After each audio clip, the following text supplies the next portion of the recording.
പുഴയിൽ എറിഞ്ഞു കൊന്ന സംഭവം കേരള ജനതയെ ഞെട്ടിച്ച ഒരു സംഭവമാണ്. 3 വയസ്സായ ഒരു മകളെ ഒരമ്മ പുഴയിലേക്ക് വലിച്ചെറിയുന്നു. അംഗനവാടിയിൽ പോയി പഠിച്ചുകൊണ്ടിരുന്ന ഒരു മോളെ അമ്മ വൈകിട്ടാവുമ്പോൾ അത് വീട്ടിൽ വന്ന് കളിക്കാനുള്ള സമയമായപ്പോൾ ആ മോളെ ആ അമ്മ അംഗൻവാടിയിൽ നിന്നും എടുത്തുകൊണ്ടുപോയി രാത്രിയോടുകൂടി പുഴയിൽ എറിയുന്നു. ആ എറിയുമ്പോഴുള്ള ഒരു വേദന ആ മോൾ ഒന്നും അറിഞ്ഞിരുന്നില്ല. ഈ അമ്മ എന്നെ കൊല്ലാനാണ് കൊണ്ടുപോകുന്നതെന്ന് ഈ അമ്മ അറിഞ്ഞില്ല. ഓരോരുത്തരോരോ കാരണങ്ങൾ പറയും.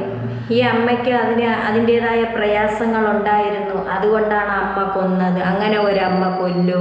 എത്ര പ്രയാസങ്ങൾ ഉണ്ടായിരുന്നാൽ തന്നെയും എത്ര മക്കളുണ്ടായിരുന്നാലും ആ മക്കളെ ചേർത്ത് പിടിക്കാനേ നോക്കുകയുള്ളൂ. പക്ഷെ അവൾക്ക് വേണ്ടെങ്കിൽ അവൾ എന്തോന്ന് ചെയ്യണമായിരുന്നു? വേറെ മറ്റുള്ള മക്കളില്ലാത്ത എത്രയോ പേരുണ്ടായിരുന്നു, അവർക്ക് കൊടുക്കാമായിരുന്നു. ഇവൾ അതൊന്നും ചെയ്തില്ല. ഇവൾക്ക് ഭർത്താവിൻ്റെ വീട്ടുകാരുടെ അടുത്ത് വാശി ഉണ്ടായിരുന്നു. ആ വാശിയുടെ പുറത്ത് ഇവൾക്ക് തോന്നിയത് ഭർത്താവിൻ്റെ വീട്ടുകാർക്ക് ഇവളടുത്ത് സ്നേഹമില്ലെന്നും മറ്റുള്ളവർക്കൊന്നും സ്നേഹമില്ല, സ്നേഹം കൂടുതൽ മുഴുവനും ഈ മോളോടാണ് എന്നൊക്കെയാണ് അവൾക്ക് തോന്നിയത്. ശരിയാണ്. ആ ഭർത്താവിൻ്റെ വീട്ടില് ഭർത്താവും 3 ആൺമക്കളാണ്. ആ ആൺമക്കള് അവിടെ ഒരു പെൺകുട്ടിയൊന്നും ഇല്ല, സഹോദരിയ. മോളെ കിട്ടിയപ്പോൾ ആ വീട്ടുകാർ ഭയങ്കരമായിട്ട് സ്നേഹിക്കുകയും ചെയ്തു.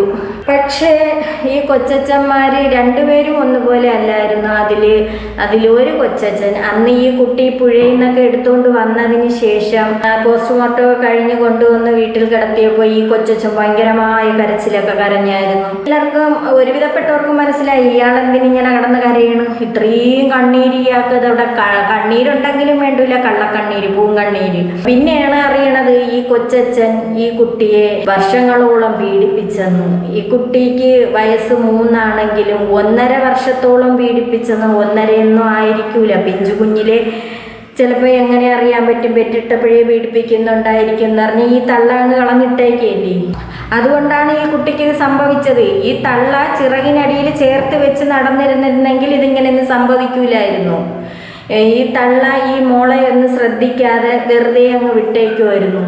ബന്ധുക്കാരാണ്, ശരിയാണ്, ഭർത്താവിൻ്റെ വീട്ടിൽ ചേർന്നാണ്, ഭർത്താവിൻ്റെ കുടുംബ വീട്ടിൽ ചേർന്നാണ് ഈ സന്ധ്യയ്ക്ക് വീട് വെച്ചിരുന്നത്. അതിൽ സന്ധ്യ മാത്രമേ അപ്പോഴുണ്ടായിരുന്നുള്ളൂ. മിക്കുള്ള ദിവസങ്ങളിൽ സന്ധ്യ മാത്രമേ കാണുള്ളായിരുന്നു. ഈ ഭർത്താവ് ജോലിക്കെന്നും പറഞ്ഞ് ഒരേ സ്ഥലങ്ങളിൽ പോകുമായിരുന്നു. അയാൾ മദ്യപാനിയാണെന്ന് പറയുന്നുണ്ട്. ഇയാളെ എവളെ ഉപദ്രവിക്കുമെന്നും. ജോലിക്ക് പോയാലും ഇല്ലെങ്കിലും കൂട്ടുകിടക്കാൻ വരണ തൊട്ട് ചേർന്നാണ് കൊച്ചച്ഛൻ താമസിക്കുന്നത്. അവര് അടുപ്പ് കൂട്ടി കണക്കുള്ള വീടുകൾ, നടവഴി വ്യത്യാസം പോലും ഇല്ലാത്ത രീതിക്ക് അവർ വീടുകൾ ചേർന്നിരിക്കുന്നു. എന്നിട്ട് ഈ കൊച്ചച്ഛനാണ് വന്ന് കൂട്ടുകിടക്കണത്. അച്ഛനില്ലാത്ത സമയത്തും കൊച്ചച്ഛനാണ് വന്ന് കൂട്ടുകിടക്കണത്. അതെന്തിന് കൊച്ചച്ഛൻ വന്ന് കൂട്ടുകിടക്കണം? അച്ഛൻ്റെ വീട്, കുടുംബ വീട് തൊട്ട് ചേർന്നിരിക്കുന്നുണ്ട്. അപ്പൊ പിന്നെ എന്തിനാണ്? അതിൻ്റെ ആവശ്യമുണ്ടോ? അല്ലെങ്കിൽ തന്നെ വരുമ്പോൾ വേണ്ട, ഞങ്ങൾ കിടന്നോളാം, അല്ലെങ്കിൽ ഞാൻ പിന്നെ അവിടെ വന്ന് കിടന്നോളാം. ഭർത്താവിൻ്റെ അമ്മയൊക്കെ തൊട്ട് ചേർന്ന് താമസമുണ്ട്. അങ്ങനെ ഉണ്ടെങ്കിൽ സ്ത്രീ അവിടെ പോകൂല. അപ്പൊ ഈ സ്ത്രീ അതിൽ നിന്ന് മുതലെടുത്തു. ഈ സ്ത്രീക്ക് എന്തോ ബന്ധം അവിടെ ഉണ്ടായി എന്ന് വേണം പറയാൻ, ഇല്ലാതെ ഇത് സംഭവിക്കൂല. അന്ന് രാവിലെ വരെ ഈ മോൾ ഇരുന്ന് ഒരുങ്ങുന്നുണ്ട്, ചെരുപ്പ് കാലിലിടുന്നുണ്ട്, അങ്ങനെയൊക്കെ കണ്ടായിരുന്നു. പുഴയിൽ എറിഞ്ഞതിന് ശേഷം സുഖമായിട്ട് വന്നിട്ട് അവളെ വീട്ടിൽ ചെന്നിരുന്ന് അവളെ അമ്മേരുടെ അടുത്ത് പറയുന്നു ബസ്സിൽ മറന്നുപോയി, കളിപ്പാട്ടം മറന്നു വെച്ചതുപോലെയാണ് അവൾ ചെന്നിട്ട് പറയണ ബസ് എടുക്കാൻ മറന്നുപോയെന്ന്. ഒരു കുട്ടിയെ, നൊന്ത് പ്രസവിച്ച ഒരു കുട്ടിയെ ബസ്സിൽ നിന്ന് എടുക്കാൻ മറന്നുപോയി എന്നവൾ ആദ്യം പറഞ്ഞു. പോലീസിൻ്റെ അടുത്ത് അങ്ങനെ പറഞ്ഞു. പിന്നെ അതിനുശേഷമാണ് പറയുന്നത് ഇതുപോലെ പുഴയിൽ വലിച്ചെറിഞ്ഞ്. ഇവക്ക് എങ്ങനെ തോന്നി? ചില തള്ളന്മാർ കാണുമായിരിക്കും, എത്രയോ എണ്ണം ഉണ്ട് കല്ലിലടിച്ച് കൊല്ലണതും. ഇനി നീയൊക്കെ മക്കളില്ലാത്തവർക്ക് നിനക്കൊക്കെ കൊടുത്തുകൂടെയിരുന്ന?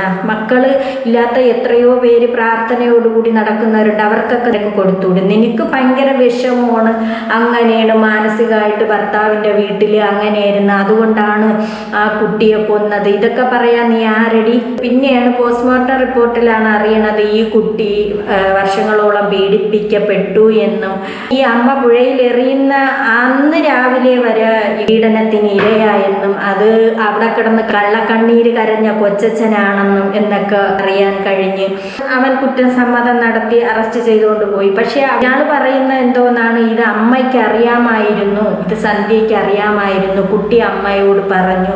അമ്മ എന്നിട്ട് യവന കവാലം പുളക്ക അടിച്ച് എന്ന് പറഞ്ഞിട്ട് ഈ തള്ള എന്തുകൊണ്ടാണ് അവിടെ പോലീസ് സ്റ്റേഷനിൽ കുറ്റം സമ്മതിക്കാത്ത? അവൻ ഉള്ളതുപോലെ പറയുന്നുണ്ട്. ഇവള് ഒരു മാനസിക രോഗി കാണിക്കും കണക്കൊക്കെയാണ് കാണിക്കണം. പക്ഷെ ഇവൾക്ക് ഒരു മാനസിക രോഗവും ഇല്ല. പോലീസ് സ്റ്റേഷനിൽ കിടന്നതിന് ശേഷമുള്ള രംഗങ്ങളാണ്. ഇവൾക്ക് മാനസിക രോഗമാണ്. ആ കാർഡ് പുതുക്കാൻ വേണ്ടിയിട്ട് എന്തിനാണ് അവള് ജയിലിൽ നിന്ന് ഇറങ്ങാൻ വേണ്ടി? അവൾക്ക് അതറിയാലോ. ഇവൾക്ക് ജയിലിൽ നിന്ന് ഇറങ്ങാനുള്ള തന്ത്രം ഇവൾക്കറിയാലോ. ആ സംഭവത്തിന്റെ പിന്നീടുള്ള കഥകൾ പുറത്തു വരാതെ ഇരിക്കുകയായിരുന്നു.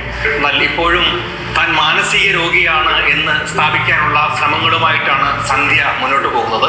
തന്നെ നേരത്തെ ചികിത്സിച്ച ഡോക്ടറുടെ സർട്ടിഫിക്കറ്റും അതേപോലെ നേരത്തെ കഴിച്ചിരുന്ന മരുന്നുകളുമൊക്കെ മാനസിക രോഗത്തിന് ഉള്ളതായിരുന്നു എന്ന് തെളിയിക്കത്തക്ക രീതിയിലുള്ള കാര്യങ്ങളൊക്കെ പോലീസിൽ സബ്മിറ്റ് ചെയ്ത് താൻ മാനസിക രോഗിയാണ് എന്ന് വരുത്തി തീർക്കാനായിട്ട് ചോദിക്കുന്ന ചോദ്യങ്ങൾക്ക് ഉത്തരം പറയാതെ ഒരു ഒളിച്ചുകളി നടത്തുന്ന രീതിയിലാണ് സന്ധ്യ മുന്നോട്ട് പോയിക്കൊണ്ടിരിക്കുന്നത്. സത്യമാണ്, അവള് ഒളിച്ച് കളിക്കുകയാണ്. ഇവള് എന്തുകൊണ്ട് പോലീസിന്റെ മുന്നിൽ അവള് തുറന്ന് പറയുന്നില്ല ഒരു കാര്യം?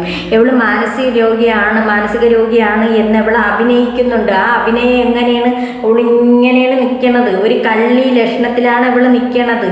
അവൾക്ക് അറിയാമായിരുന്നല്ലോ. ഇവളെ തെളിവെടുപ്പിന് കൊണ്ടുപോയപ്പോൾ ഞാൻ ഇങ്ങനെയാണ് വലിച്ചെറിഞ്ഞ, അങ്ങനെയാണ് ധൈര്യപൂർവ്വം തന്നെ പറയണത്.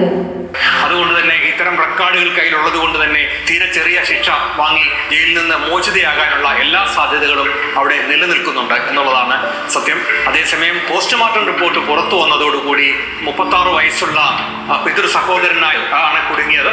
ഒടുവിൽ കുറ്റം സമ്മതിച്ച് താൻ കുട്ടിയെ ലൈംഗികമായി പീഡിപ്പിച്ചിരുന്നു എന്ന് സമ്മതിക്കേണ്ടി വന്നു എന്നുള്ളതാണ്. പോലീസ് സമ്മതിക്കേണ്ടി വന്നു എന്ന് പറയുന്നതിൽ എനിക്ക് തെറ്റില്ല. ഒരു പോസ്റ്റ്മോർട്ടം റിപ്പോർട്ടിൽ കള്ളസമ്മതം നടത്താൻ എന്തായാലും പറ്റൂല. കുട്ടി പീഡിപ്പിക്കപ്പെട്ടു തന്നെ. കുട്ടിയുടെ പ്രൈവറ്റ് പാർട്ടൊക്കെ അള്ളിക്കീറി ആ കണക്കിനാണ് വെച്ചിരുന്നത്. ഇതിലൊന്നും ഞാൻ യോജിക്കൂല. കൃത്യമായ ഇടപെടൽ കാരണം 16 വയസ്സുള്ള താൻ തന്നെയാണ് ഈ പെൺകുട്ടിയെ ലൈംഗികമായി പീഡിപ്പിച്ചിരുന്നത് എന്ന് സമ്മതിപ്പിക്കാനും പോലീസിന് കഴിഞ്ഞു എന്നത് ഈ കേസിലെ വലിയൊരു വഴിത്തിരിവായി മാറുകയായിരുന്നു. ഇപ്പോൾ പോലീസ് കസ്റ്റഡിയിൽ തന്നെയാണ്. തന്റെ പിതാവ് മരണപ്പെടുകയും അതങ്ങനെ പോലീസിൻ്റെ അടുത്ത് അങ്ങനെ കള്ളത്തരം പറയാൻ പറ്റും? പോസ്റ്റ്മോർട്ടം കള്ളത്തരം അങ്ങനെ കള്ളം കാണിക്കാൻ ഒരിക്കലും പറ്റൂല. അതിലെനിക്ക് ഒരു തെറ്റുമില്ല. ആ സന്ധ്യ പറയുന്നതിൽ ഞാൻ 100% ഞാൻ പറയും. സന്ധ്യയുടെ കയ്യിൽ 100% തെറ്റുണ്ട്. ഒരു അമ്മയായി അവൾക്ക് അങ്ങനെ ചെയ്യാൻ പറ്റൂല. അവൾ ശരിയാണ്. അവൾ മഞ്ഞക്കാർഡ് ഒപ്പിക്കാൻ വേണ്ടി അവൾ പല അടവുകളും അവൾ നടത്തുന്നുണ്ട്. അവൾ മഞ്ഞക്കാർഡ് അവിടെ മെൻ്റൽ ഹോസ്പിറ്റലിൽ അങ്ങനെയൊക്കെ അവൾ കാണിച്ചിട്ടുണ്ട്. വീണ്ടും ഇനിയിപ്പോൾ അവിടെ നിന്ന് ഇറങ്ങാനായിട്ട് ആ കാർഡ് പുതുക്കാനുള്ള ശ്രമങ്ങളൊക്കെ അവൾ നടത്തുന്നുണ്ട്. അങ്ങനെ അവൾക്ക് ഇറങ്ങാൻ ചാൻസ് ഉണ്ട്. ഈ പറഞ്ഞതിനോട് ഞാൻ യോജിക്കൂല. കൊച്ചച്ഛൻ്റെ സൈഡ് നിൽക്കാൻ നിന്ന് പറയുന്നതിൽ എനിക്കൊട്ടും യോജിക്കാൻ പറ്റുന്ന കാര്യമല്ല. പിതാവിന് അന്ത്യകർമ്മങ്ങൾ ചെയ്യാനുള്ള അവസരം കൂടി ആ ചെറുപ്പക്കാരന് നഷ്ടപ്പെട്ടു എന്നുള്ളതാണ്. അദ്ദേഹത്തിന്റെ സഹോദരങ്ങൾ തന്നെ താൻ ഇങ്ങോട്ട് വരേണ്ടതില്ല, ഈ പിതൃകർമ്മങ്ങൾ ചെയ്യാനായി താൻ വരേണ്ടതില്ല എന്ന് അറിയിക്കാനായി പോലീസിനെ അറിയിച്ചു. അതുകൊണ്ട് തന്നെ തന്റെ പിതാവിന്റെ കർമ്മങ്ങൾ ചെയ്യാൻ ആഗ്രഹിച്ചുവെങ്കിലും ഒരു കൊച്ചിനെ 2 വയസ്സ് തൊട്ട് 1.5 വയസ്സ് തൊട്ട് പീഡിപ്പിച്ച ഒരുത്തന് സംസ്കാര ചടങ്ങ് ചെയ്തില്ലെങ്കിൽ പിന്നെ പിഞ്ചു കുഞ്ഞിനെയാണ് പിച്ച് ചീന്തിയത്. അവനത് ചെയ്യാൻ കൊള്ളാമോ? അവൻ ജീവിതകാലം മുഴുവനും അവിടെ കിടന്ന് അനുഭവിക്കുക തന്നെ വേണം. അവൻ കുറ്റേറ്റ് പറഞ്ഞല്ലോ. അതുപോലെ അമ്മച്ചിക്കാറിയും കൂടെ പറയണമായിരുന്നു, ഇവൻ ഇങ്ങനെ ചെയ്തത് കൊണ്ടാണ്, അല്ലെങ്കിൽ അവർക്ക് പറഞ്ഞൂടെ ഇവൻ ഇങ്ങനെ ചെയ്തത് കൊണ്ടാണ് ഞാൻ അതിൻ്റെ പേരിൽ അതുകൊണ്ടാണ് ഞാൻ ഈ പ്രവൃത്തി കാണിച്ചത്. അമ്മച്ചി എന്തിനു ഒളിച്ചു വെക്കണം? അതേ അമ്മച്ചിക്ക് ഇനി ഇവനുമായിട്ട് വല്ല ബന്ധം ഉണ്ടായിരുന്ന അതൊക്കെ തുറന്ന് പറഞ്ഞൂടെ? പിന്നെ കൂട്ടുകിടക്കാൻ അവനില്ലാതെ പിന്നെ പറ്റൂലേ? അവനെ ഉള്ള കൂട്ടുകിടക്കാൻ അവനെ ഒരു മിറ്റം പോലെ ഇരിക്കണ വീട്ടിൽ എന്തേലും കൂട്ടുകിടപ്പ് അതിന് സാധ്യമായില്ല. നാട്ടുകാർ തന്നെ അദ്ദേഹത്തിന് എതിരായിരുന്നു. ആ തെളിവെടുക്കുന്ന സമയത്ത് തന്നെ അത് വ്യക്തമായിരുന്നു. ആക്രമിക്കാനുള്ള ധാരാളം ആളുകൾ അവിടെ അദ്ദേഹത്തിന് എതിരെ സജീവമായി നിൽപ്പുണ്ടായിരുന്നു. പിതൃകർമ്മം ചെയ്യാനായി വരുമ്പോഴും അത് പോലീസിന് വലിയ തലവേദനയായി മാറും എന്നതുകൊണ്ട് തന്നെ പോലീസും അത് പ്രോത്സാഹിപ്പിച്ചില്ല. എന്നാൽ ഈ കുടുംബത്തിന്റെ എനിക്ക് കുറ്റവാളിക്ക് സപ്പോർട്ട് പറയണവരെ എനിക്കിഷ്ടമല്ല. ഉള്ളത് പറയല്ല, കുറ്റവാളി ഇതെന്ന് പറഞ്ഞാൽ കുറ്റവാളി ഒരു പിഞ്ചു കുഞ്ഞിനെയാണ് പിച്ച് ചീന്തിയത്. അപ്പം ആ ഒരു പിഞ്ചു കുഞ്ഞിനെ പിച്ച് ചീന്തിയ ഒരാളുടെ പക്ഷം പറയുകയാണെങ്കിൽ എനിക്കൊട്ടും അതിൽ യോജിക്കാൻ പറ്റൂല. ആ മോളെ വലിച്ചെറിഞ്ഞപ്പോൾ സന്ധ്യ എന്തോന്നു, സന്ധ്യയ്ക്ക് എന്ത് കൂടെ ചാടിക്കൂടെ ഇരുന്ന അവളെന്തിന് ജീവിച്ച്? അങ്ങനെയാണ് ചെയ്യാനുള്ളത്. ഒരമ്മയാണെങ്കിൽ ഒരു മകളെ വലിച്ചെറിഞ്ഞിട്ട് ആ മകൾക്കൊപ്പം ആ അമ്മയും പുഴയിലേക്ക് ചാടി മരിച്ചനേരുന്ന, അതാണ് അമ്മയും മോളും തമ്മിലുള്ള ബന്ധം. അല്ലാതെ ആ ഒരു പിഞ്ചു കുഞ്ഞിനെ വലിച്ചെറിഞ്ഞ് കളഞ്ഞിട്ട് ആളുകൾ ഒരുപാട് പേര് പറയുന്നുണ്ട്, ഓ അമ്മയുടെ വിഷമം കൊണ്ടാണ് അങ്ങനെ ചെയ്തത് എന്നൊക്കെ പറയുന്നുണ്ട്. അങ്ങനെയാണോ ശരി? എങ്കിൽ എന്തിന് ഇവൾ ആ കുഞ്ഞിനെ കൊന്നു? എന്നിട്ട് ഇവളെന്തിന് ജീവിക്കണ്? ഇവള് ഈ കുട്ടിക്ക് വയറിന് ഇടം കൊടുത്തവള് തന്നെ, ഇവള് നൊന്ത് പ്രസവിച്ച് ഇത്രയും വലുതാക്കിയ ഒരു മോള് തന്നെ, അതിനവക്ക് ഭ്രാന്തില്ലായിരുന്നല്ല? മോളെയും കൊന്നിട്ട് നീ പോയി ജയിലിൽ ചെന്ന് കിടന്ന് നല്ല ബിരിയാണിയും തിന്ന് വെറോട്ട ഇറച്ചിയും തിന്ന് നീ അവിടെ സുഖിക്കല്ലേടി? ഇനി നിനക്ക് മഞ്ഞക്കാർഡ് കൂടെ കാണിച്ച് നിനക്ക് പെട്ടെന്ന് ഇറങ്ങി വരാല്ലേ? കാര്യങ്ങളൊന്നും കുളിപ്പിക്കുകയും ചെയ്യൂലേ? നടി നീ ഒന്ന് കുളിപ്പിക്കുകയെങ്കിലും ചെയ്തിരുന്നെങ്കിൽ നിനക്കറിയാമായിരുന്നല്ലടി നിന്റെ മോള് പീഡിപ്പിക്കപ്പെട്ടെന്ന്. അപ്പം നീ ഇതിന് സപ്പോർട്ട് നിന്ന്, അതാണ് അതിൻ്റെ കാര്യം. അവൻ പറഞ്ഞതാണ് ശരി. ആ കുട്ടി നിന്റെ അടുത്ത് പറഞ്ഞ് നീ അടിച്ചെന്ന് പറയണം. നീ എന്നിട്ട് പോലീസിൻ്റെ അടുത്ത് പറയാത്തത്? മക്കളടുത്ത് സ്നേഹമില്ലാത്ത നീ കൂടെ ചാടി ചാവണോ? ഒരു നാണോ മാനോ ഇല്ലാത്ത കുറേ എണ്ണം.